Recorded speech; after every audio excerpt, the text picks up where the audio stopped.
मी कुठेही रस्त्यावर बसच्यावरती कुठेही चौकात गीत गायचा प्रोग्राम करणार, 2 पैसे मिळवणार, मी आपलं कुटुंब सांभाळणार आहे. राजू बघ, असं काहीही करू नको. ओय बेटा, अरे असं काहीही करू नको. तुला शिकायचं आहे, खूप शिकायचं आहे. तुला काय समजावं आणि काय नाही काहीच कळत नाही रे पोरा, काहीच कळत नाही.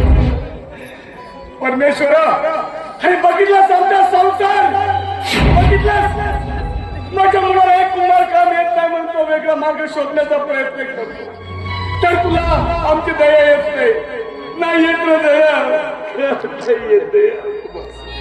असं मनाला लावून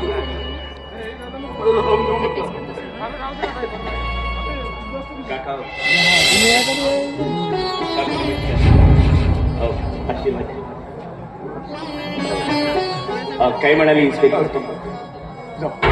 काही लाखमध्ये घेऊन भया त्या प्रकृती ठीक नाही.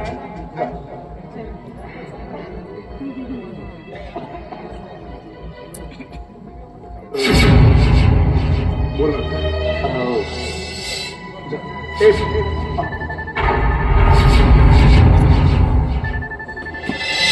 काका, काय म्हणाले इन्स्पेक्टर साहेब?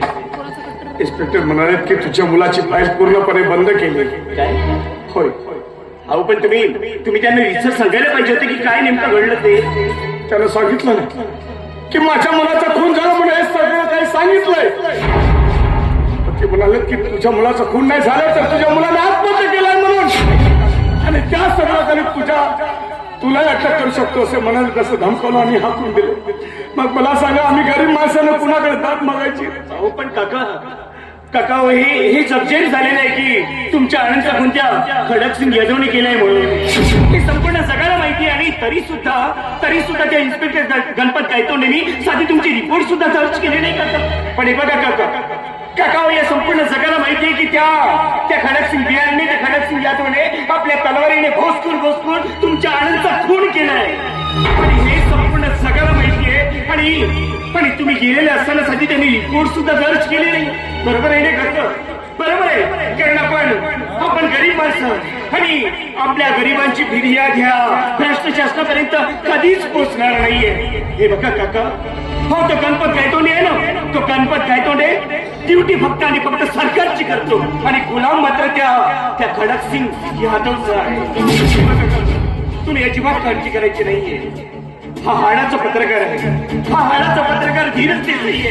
मोडेल पण कधीही वाचणार नाही. काका त्याच्या विरुद्ध मला एक जरी पुरावा मिळाला तर त्याच्याशी लांब लचक बातमी वृत्तपत्रामध्ये छापतो आणि या संपूर्ण जगाला कळवून टाकतोय की खडकसिंग यादव कोण आहे ते. आणि नक्कीच काका, तुमच्या आनंदला मी न्याय मिळवून घेणार. तुम्ही अजिबात काळजी करू.